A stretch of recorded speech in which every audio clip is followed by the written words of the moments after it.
こんにちは、陽平です。今回はゼルダの伝説 Tears of Kingdom の UI デザインを見ていきたいと思います。この作品はゼルダの伝説の最新作で、前作ブレスオブザワイルドの続編という内容になっています。ハードは Nintendo Switch で、ジャンルはオープンワールドのアクションアドベンチャーとなっています。発売から3日で1000万本以上売れており、最も早く売れた任天堂ゲームとしてギネス記録を更新するなど、凄まじい人気のゲームです。自分の方もまだまだやり込みまではできてませんが、ある程度遊んでみての UI の感想を紹介させていただこうと思います。ということで、ヒヤキンの UI インプット、早速いってみましょう。ここは UI というより演出の話になっちゃうかもと思いますが、この演出のこの最初の洞窟から空の島へ飛び出す際のこの演出はめちゃくちゃ良かったですよね。特にこの降りてからシームレスでオープニングの演出に入って、そこからこのロゴにつなげるといった流れが始まったとワクワクさせてくれる神演出ですよね。BGM もすごい良くてほんと素晴らしいです。YouTube などでゲーム配信してる方も好きでよく見てるんですけども、皆さんこのオープニングのとこは漏れなく全員めちゃくちゃ若くして盛り上がってました。それぐらいね、ここいい演出ですよね。ゲームの一番最初のシーンなんですが、こんな感じでハートが最大の状態になってるんですよね。この演出がまた憎いですよね。特に何も説明しなくても、この前作のブレスオブワイルドのクリア後の状態で、その後の時間軸なんだなというのが、この UI とこのマスターソードだけでわかるっていうのがすごいうまいです。ストーリーの一番最初にこういう最強の状態の味方がこうラスボス的な敵にやられてスタートにつながるみたいな展開って結構ぼちぼちあるんですけど、演出とかテキストなどで今どういう状況かっていうのを結構説明しがちだったりするんですよね。このハートの UI だけでそれらを全部説明しちゃってるんですよね。で、この後にガノンドロフにハートとか装備を初期化されちゃうんですけど、ここの演出もまた素晴らしいですよね。この正気っぽい攻撃をガードして UI がバッと大きくなって画面中央に表示されてハートがバリンバリン割れていく。で、大麻の力を持ってるマスターソードが割られる演出っていうのも含めて、この敵の圧倒的な強さだったり、そういう厄介な能力だったり、主人公が弱体化する理由なんていうものがね、これらの演出だけで全部こう説明されると。この UI を使った演出はめちゃくちゃ勉強になりますよね。素晴らしい。このゲームの流れとして、まず最初に行方不明になったゼルダを探すために、まずは4つの地方に起きている異変を調査するところから始めましょうというようなメインミッションを渡されるところから始まります。で、そのミッションの位置は、冒険メニューのいずれかのチャレンジを選択することで、マップ上に目印として表示されるようになります。そうすると、通常時の画面のミニマップ上にも、こっちの方向に目的地があるよという目印が表示されるようになっているので、まずはそちらの方向に向かって進んでいく感じになります。ただ、進んでいこうとすると、マップが開放されていなくて、具体的な道なんかがわからないので、じゃあそっちの方向に進みつつ、マップも開放していきますか。ということで、その地域のマップを開放できる眺望台を探すという流れになると思います。で、この眺望台なんですが、フィールドの遠くの方に光の柱みたいな感じで表示されていて、移動しながらでも割と視界に入ってくるので、直近の目的地として分かりやすく表示されています。そしてまたこの眺望台の方向に向かって移動していると、道中で青緑に光っている祠も目に入ってきたりするんですよね。これも他のマップ上のオブジェクトよりもはっきりと目立つような表現になっているので、途中にあるな、ついでに寄っていくかと思わされます。特に移動しているとダッシュや壁登りをする機会が多いので、常に頑張りゲージをもうちょっと欲しいなって思うんですよね。そこにこの祠の目印が見えるとついつい寄ってしまう。さらにその途中で見つけた村とか洞窟とかに立ち寄ったりしちゃってずっと寄り道しちゃってる流れになったりします。その後にまた改めてミッションの目印や眺望台を目指す流れに戻ったりっていうのを繰り返していくっていうのが基本的な流れだと思うのですが、この見せ方もちゃんと設計できていて良い UI になってますね。大目標、中目標、小目標とそれぞれ目指すように考えられているし、ちゃんと目に入ってくるように設計された UI になっていると思いました。オープンワールドってメインのストーリーもありつつも、いかにこの寄り道を楽しんでもらえるように設計するかっていうのが大事なところだと思うんですよね。もちろん一番大事なのは寄り道をする意味の部分で、そこは報酬設計だったり、物量だったりと、デザイン以外のバランス設計の部分が大きいとは思うんですが、こうやって UI の方でも自然と誘導できるように作られているっていうのにも注目したいところですよね。テキストに合わせてコントローラーのイラストもセットで見せてるのはこれ分かりやすいですよね。順番に押す必要があるものは順番に合わさって色をつけることで工夫をしている感じです。操作の説明は説明している行動の写真を置きつつ、操作の説明はテキストだけで全部やるっていうタイプのチュートリアルよりも、直接の操作だけに絞ってこういった感じでシンプルに説明した方が分かりやすい気もしますね。特にゼルダって普段からゲームやってないっていう人も幅広くプレイされることが想定されるので、極力操作を分かりやすく説明してあげる形にしてあると思うんですけども、それがとても分かりやすくて良いなと思いました。はい、ゼルダといえばこの極太ゴシックフォントですね。かっこいいです。もうこれだけで、ブレス・オブ・ワイルドからのゼルダシリーズのイメージっていうのが定着してますね。このオリジナルフォントってうまく使えるとこんな感じでゲームの世界観を演出できるんですけど、ただ日本語は、ひらがな、カタカナ、漢字と、数が大量にあってオリジナルフォントを作るのがめちゃめちゃ大変なんですよね。これはひらがなとカタカナと作って、あとはゲーム中に使うものだけ漢字は作っているんじゃないかなと思います。僕もオリジナルフォントを使ったタイトル開発にいくつか関わったことがあるんですけど、もう基本アルファベットと数字だけ作って、英語部分のみオリジナルフォントにするか、あとはキーとなる部分だけ作ったり、あとは筆で書いたりとかっていうパターンはあるんですけど、日本語を含めたフォントまで使ったってことないんですよね。他の UI 作るだけでもヒーヒー言いながらやってる感じですが、いつかこんな感じでね、日本語フォント作ってみたいですよね。そう思わせてくれるぐらいこのフォントが世界観出してていい仕事してると思いました。通常のメニューはこのプラスボタンで開くんですが、左の十字キーで武器、弓、盾、アイテムのショートカットを開くことができます。内容自体はそれぞれアイテムを選んで装備したり捨てたりなど、大体の項目は似ている項目が多いんですが、個人的にはショートカットの方を使うことが多かったですね。弓矢を構えながらアイテムを弓に組み合わせる操作っていうのはショートカットしかできないですし、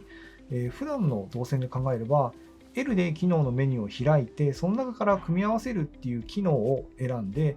組み合わせるアイテム自体を選んでという手順が必要だと思うんですが、弓矢を構えた状態で右を押すだけでこの機能が使えるようになるっていうのは、便利だなと思いました。こ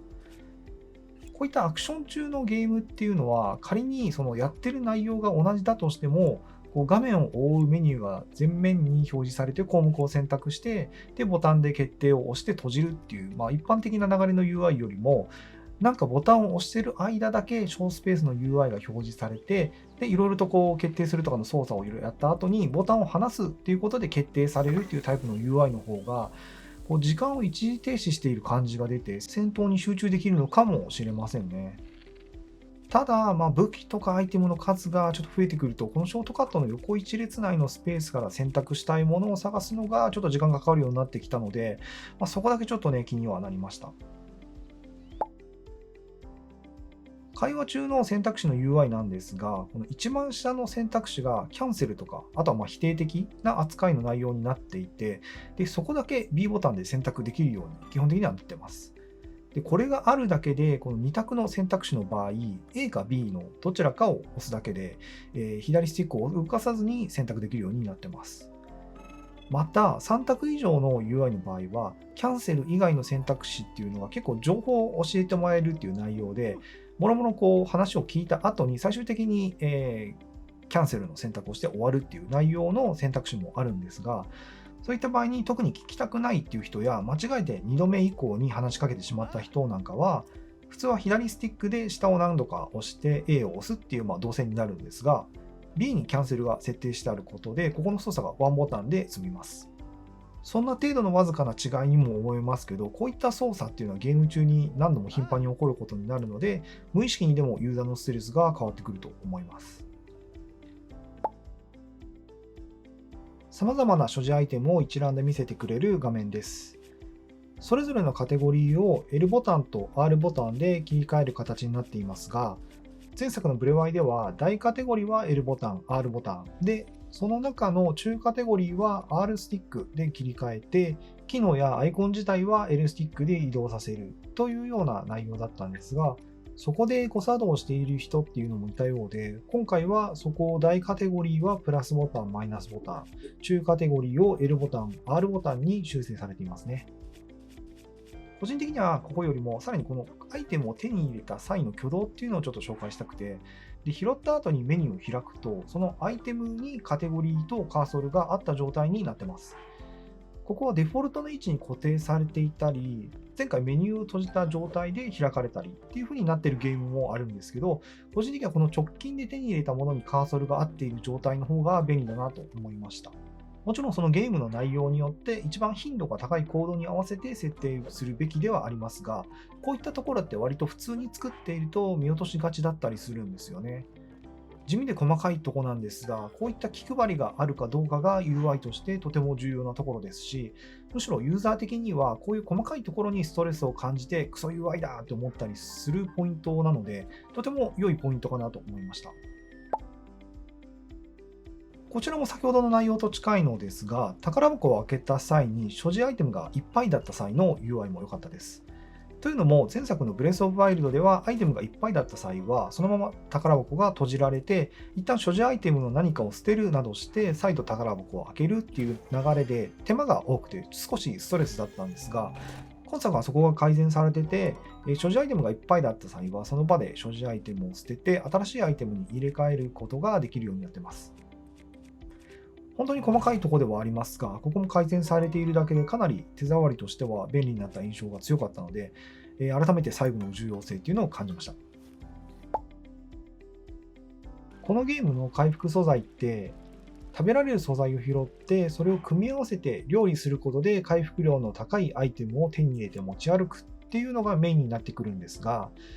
良い素材の組み合わせを覚えておくのってめんどくさいですし、その素材を毎回選ぶっていうのもめんどくさい。ということで、この作れる料理を選ぶというコマンドがとても便利でした。これを選択すると、これまでに一度でも作ったりもらったことがある料理っていうのをリストから選択して、それに必要な素材をまとめて手に持ってくれるというところまでやってくれる UI になります。また、料理する際に出来上がる料理の回復量や効果なんかも合わせて表示してくれるので、いちいちどの素材を使ってどんな効果の料理だったかを覚えておかなくてもいいんですよね。これが前作のブレワイにはなかったと思うので、個人的には料理がめんどくさかったんですけど、ここも改善されていてとても便利になった印象です。料理ってプレイ中の主な回復アイテムなので、割と頻繁に作ることになるんですが、こういった繰り返し作業をする必要がある動線をケアしてあげるっていう UI はユーザーとしてめちゃくちゃありがたいですよね。ストーリーを進めていくと最大で4人の賢者が手伝ってくれるようになります。賢者はそれぞれ能力を持っていて、必要な場面に応じて呼び出して手伝ってもらうことができるのですが、ここの UI がちょっと自分は使いづらかったですね。というのも、賢者を呼び出すには、使用したい能力を持っている賢者の近くに行くと、呼び出すという UI が表示されるので、そこで A ボタンを押すと使えるのですが、まずその賢者が割とリンクの少し後ろをふらふらと行動していることが多いので、あいつどこ行ったって少し周辺を探して、そいつを見つけて近寄っていくことになります。すぐ能力を使いたいって思っているのに、この動作が毎回挟まるのが結構ストレスだったんですよね。あと、敵と戦闘している際は、賢者も戦闘に参加してくれるのですが、その際に敵に近寄っていったり、自分とは違う敵にターゲットしている場合、敵の攻撃を避けつつ、その賢者を探してそいつに近寄っていくという行動が必要になってくるので、これも結構めんどくさかったです。また、賢者は最大で4人いるので、こいつらが逆に近くにいすぎて重なっていることもあるんですよね。これもまたストレスで、呼び出したいやつを選びたいのに、違うやつにしかカーソルが合わなくて、お前じゃないってなって、重なりを離すために微妙に移動して調整する必要があったりします。前作のブレワイでは同様の効果をそれぞれボタン長押しに設定されていて、そんなに使いづらいと思ったイメージはなかったのですが、今作では能力の都合上そういうわけにはいかなかったのか、操作方法に変更がかかっていました。まあ何かしらの理由があって変更されているんだとは思いますが、ここはちょっと使いづらかったので気になりました。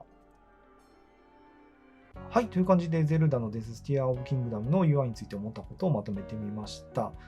前作のブレス・オブ・ワイルドの時の UI についての開発者の講演っていうので言われてたんですが、このオープンワールドの世界に没頭できるようになければない方が良い UI を目指したというふうに言われていたように、かなりシンプルな装飾の UI デザインにはなっているんですが、かといって無個性なわけではなく、ブレス・オブ・ワイルドやティアキンらしさも感じますし、細かいところまでしっかりと気を配られた UI は見習う点もたくさん見られる良いデザインでした。ティアキンで新しく追加された要素も多くあって、UI デザイン的にもここは苦労したんだろうなっていう点も多く見られましたが、全体的にもよく作られていたなと思いました。他にもこういうところの UI が気になったよっていう点があれば、ぜひね、コメントで教えてもらえると、僕も勉強になるので嬉しいです。ということで、今回の動画は以上にしたいと思います。もしよければチャンネル登録、高評価よろしくお願いします。それでは最後までご視聴ありがとうございました。バイバーイ。